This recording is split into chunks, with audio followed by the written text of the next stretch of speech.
In 1923, Superior Die and Tool began by Kazimierz Januszewski, a Polish immigrant. He started a tool and die business that for 5 years became very successful here in downtown Milwaukee.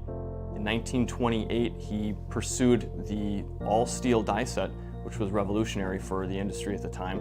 And since then, our focus has been on primarily producing all-steel die sets and metal stamping equipment.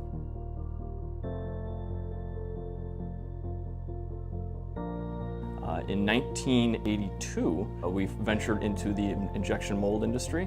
There were so many synergies between our component line and our steel processing capabilities that we branched out and became a multi-industry company.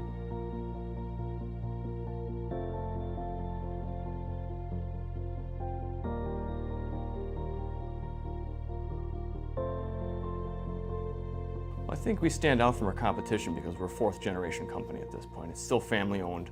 We have not turned into an international conglomeration. We've stayed true to our focus, being family-oriented and focusing on the employees and creating an environment that our employees want to stay in. We have a lot of people who've been here for 40, potentially even 50 years. It's a good company to grow your career with.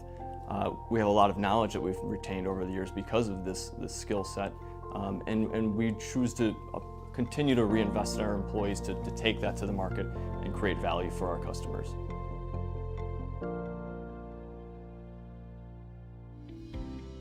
We started the market research a little less than a year ago, really as we've been going through our own lean transformation and really asking difficult questions amongst ourselves to discover what our pain points are.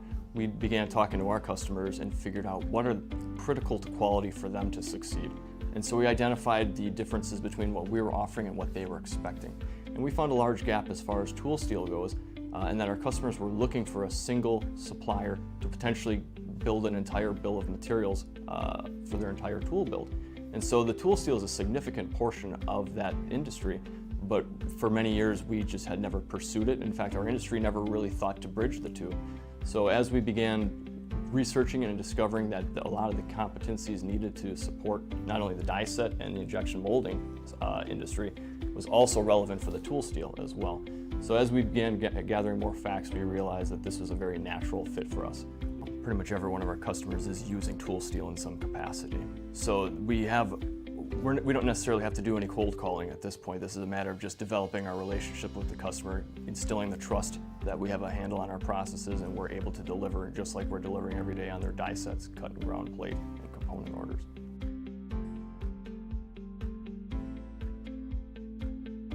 We try not to think of our customers as being just a one-and-done customer. We've been in business for a lot of years and we really develop relationships with our customers, many of them going 50, 60 years back. And so as we just opened up those dialogues and said, let's no longer talk about the things we can do for you, you tell us things that you expect from a supplier.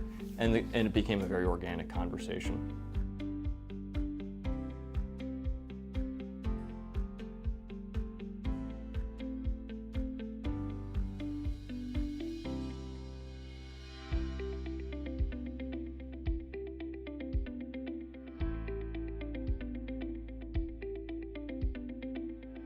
We had a lot of help on the front end, understanding our needs from Cosen.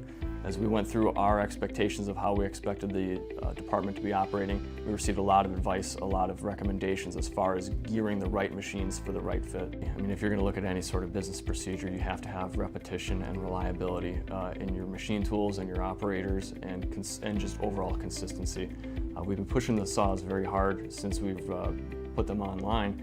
And so far they've delivered every single time. And we've been able to look at our KPIs and our metrics and the way we gauge our success, and we keep coming back to saying, well, we don't have to worry about the saws.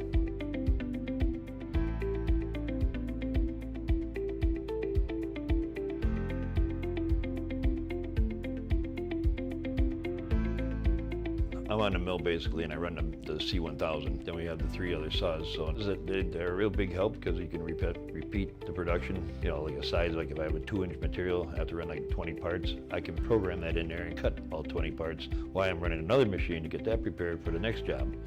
And then, you know, just keep repeating over and over. So it's like a one-man army. You can do it, you know, if you put yourself in that standard.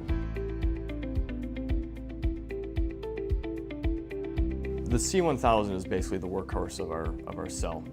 It has the power, it has the capability to produce from block and large sheets. So we knew that that was going to be the main driver of our entire inventory procedure. So that machine runs pretty much non-stop, either cutting for large customer orders or for our own inventory. The decision to go with the G320 and the G325s is because we knew it could keep up with the capabilities of the C1000. To be able to begin producing on day one after training is absolutely the best benefit. The barcode scanning is a game changer for us. We're approaching production saw cutting as being as hands-off as potentially it can be. Human error does take place when you're programming machines. Having to go back and manually type things in costs time and ultimately money. So we looked at that as being a major efficiency to be able to offline create our barcode, which has our set programs, scan it and go. So that's really simplified the process for us, especially being an upstart. We just needed to have that initial automation to be able to jump into it.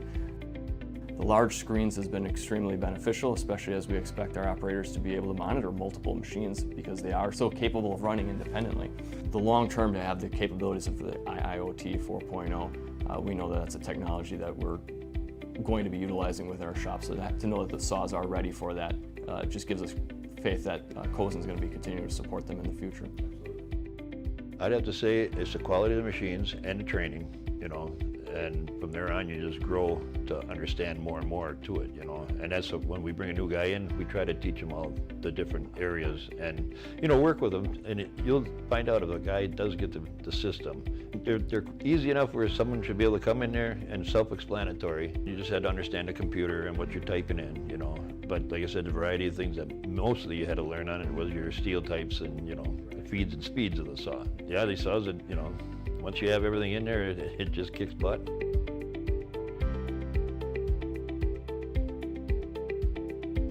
We're so engaged in different industries that the tool steel is a small part of it, but by the end of the year we expect this to be potentially 10% of our revenue stream. Additionally, we're looking at the capacities of these saws and realizing that they could potentially reinvent the way that we do business elsewhere in the shop. We've already have a long history of torch cutting, plasma cutting, water jet cutting, wire EDM cutting, but this is our first real foray into production saw cutting. And so now that we've been putting these machines through their paces, we realize that this is definitely a machine tool that could really reinvent some of our current procedures. I would come back to Cosen because of the support that they've given us. Features on paper are always impressive, but to see it delivered and to see the support, to have technical expertise at a quick phone call or a quick email, we've seen that, we've challenged it, and Cosen's performed on every inquiry. It was a blessing and a curse to basically have a new division because it's a clean slate. So there's not any of the previous history or bad habits that we've developed, but at the same time it was an opportunity to start from scratch and say what is an ideal operating set of procedures. If we had to start the division over, which essentially we're doing, we're starting from scratch, what is everything we expect to be in place to succeed? So that was a challenge, but it was also a very good thought-provoking exercise to just document it and come back and rehash it, audit it, and revise and improve it along the way.